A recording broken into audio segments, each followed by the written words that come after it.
السلام علیکم ناظرین، پاکستان کے آم کے متعلق حاصل کی گئی معلومات پیش خدمت ہے۔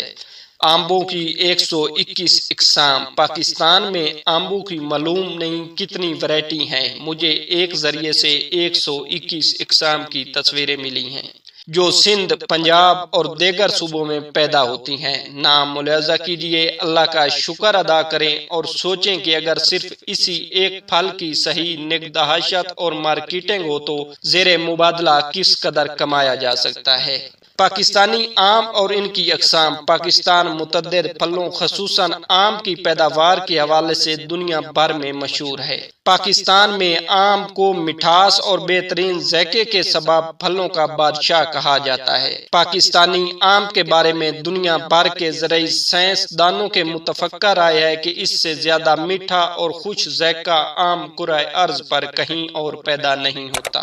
دنیا کے دیگر ممالک میں پیدا ہونے والی آموں کی اقسام کے مقابلے میں پاکستانی آم اپنے ذائقے، تاثیر، رنگ اور صحت بخش خوبیوں کے لحاظ سے سب سے منفرد ہے۔ آم کے پھل کا شمار پاکستان میں پیداوار کے لحاظ سے دیگر پھلوں کی نسبت دوسرے نمبر پر کیا جاتا ہے۔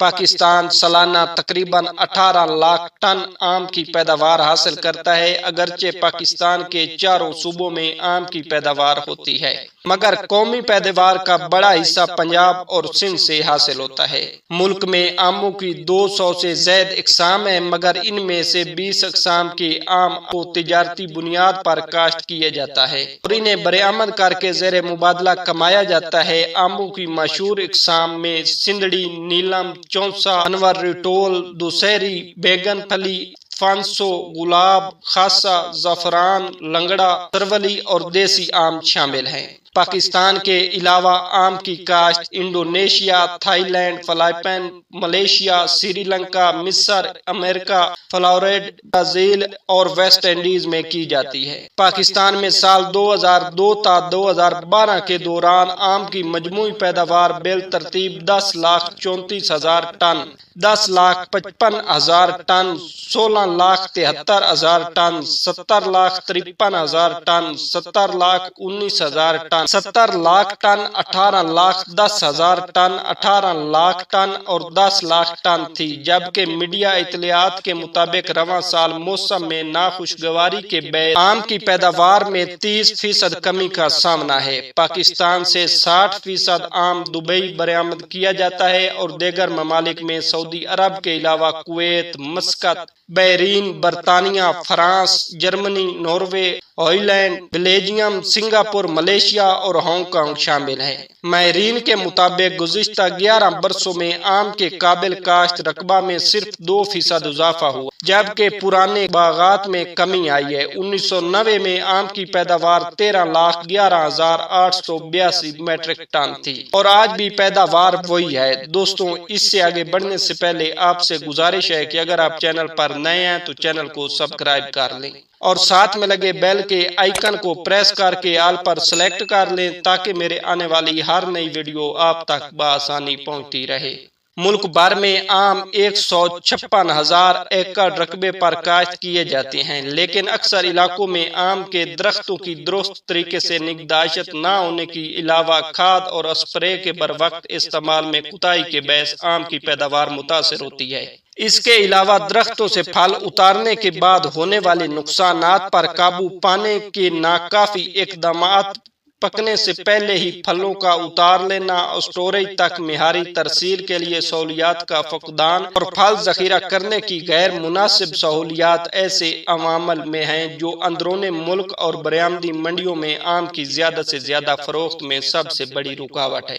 آم کی فصل تیار ہونے کے بعد کاشتکاروں کو آم خراب ہونے کے باعث 30 سے 40% تک نقصان کا سامنا کرنا پڑتا ہے، جس سے آم کی پیداوار متاثر ہوتی ہے۔ ماہرین کا کہنا ہے کہ باغبان آم کو پکنے کے بعد جدید مشینری کے بجائے ہاتھوں سے اتارتے ہیں، جس سے آم کو نقصان پہنچتا ہے اور پیداوار میں کمی ہوتی ہے۔ آم کا بہترین حالت میں رہنے کا عرصہ بہت کم ہوتا ہے، جبکہ آم کی فصل کی تیاری کے موسم میں درجہ حرارت 50 ڈگری تک پہنچ جاتا ہے۔ اس کے علاوہ پھلوں کی حفاظت کے لیے سرد خانوں کا معقول انتظام نہ ہونا آم کی پیداوار میں غیر تسلی بخش اضافے کی ایک بڑی وجہ ہے۔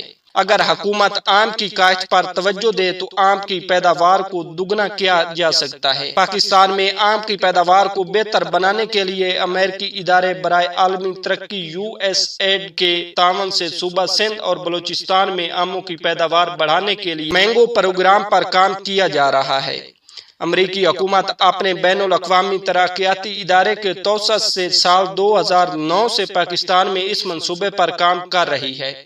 USAID کی آمد سے صوبہ سندھ کے حیدر فارمرز پر بہتر زراعتی طریقوں پر عمل پیرا ہو کر سپلائی چین قائم کی گئی ہے۔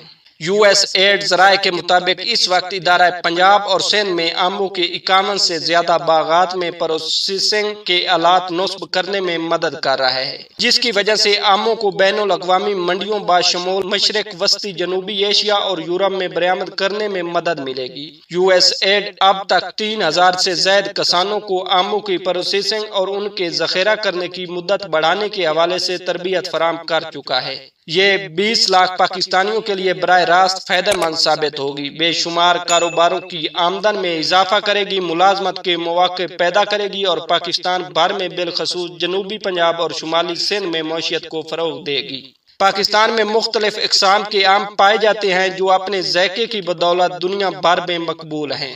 سیری، چونسا، سندھڑی، فجری، دیسی اور الماس مارکیٹوں میں آنے کو ہیں۔ پاکستان میں پھلوں کے بادشاہ آم کی مختلف اقسام پائی جاتی ہے۔ پہلا نمبر آتا ہے دسہری لمبوترا۔ چھلکا خوبانی کی رنگت جیسا باریک اور گودے کے ساتھ چمٹا ہوتا ہے۔ گودا گہرا زرد، نرم، ذائقے دار اور شیرین ہوتا ہے، جبکہ سندھڑی کا سائز بڑا، چھلکا زرد، چکنا، باریک گودے کے ساتھ ہوتا ہے۔ گودا شیرین، رسدار اور گٹھلی لمبی اور موٹی ہوتی ہے۔ دوسری جانب چونسے کا ذائقہ تو اپنی مثال آپ ہے۔ یہ آم کی لاجواب قسم ہے جو دنیا بھر میں شہرت رکھتی ہے۔ چونسے کا چھلکا درمیانی موٹائی والا، ملائم اور رنگت پیلی ہوتی ہے۔ اس کا گودا گہرا زرد، نہایت خوشبودار اور شیرین ہوتا ہے۔ اس کی گٹھلی پتلی لمبوتری، سائز بڑا اور ریشہ کم ہوتا ہے۔ سب سے مقبول انواع ریٹولز کا سائز درمیانہ ہوتا ہے۔ چھلکا چکنا اور سبزی میل زرد ہوتا ہے۔ گودا بے ریشہ، ٹھوس اور سرخی میل زرد، نہایت شیرین، خوشبودار اور رس درمیانہ ہوتا ہے۔ اور یہ لنگڑا، نہ جانے کیوں اسے لنگڑا آم کہہ کر پکارا جاتا ہے۔ لنگڑا مختلف سائز کا ہوتا ہے۔ اس کا چھلکا چکنا، بے حد پتلا اور نفیس گودے کے ساتھ چمٹا ہوتا ہے۔ گودا سرخی میل زرد، ملائم، شیرین، رس دار ہوتا ہے۔ اور یہ ہے جی الماس، جس کی شکل گول ہوتی ہے اور سائز درمیانہ، چھلکا زردی میل سرخ، گودا خوبانی کے رنگ جیسا، ملائم، شیرین اور ریشہ برائے نام ہوتا ہے۔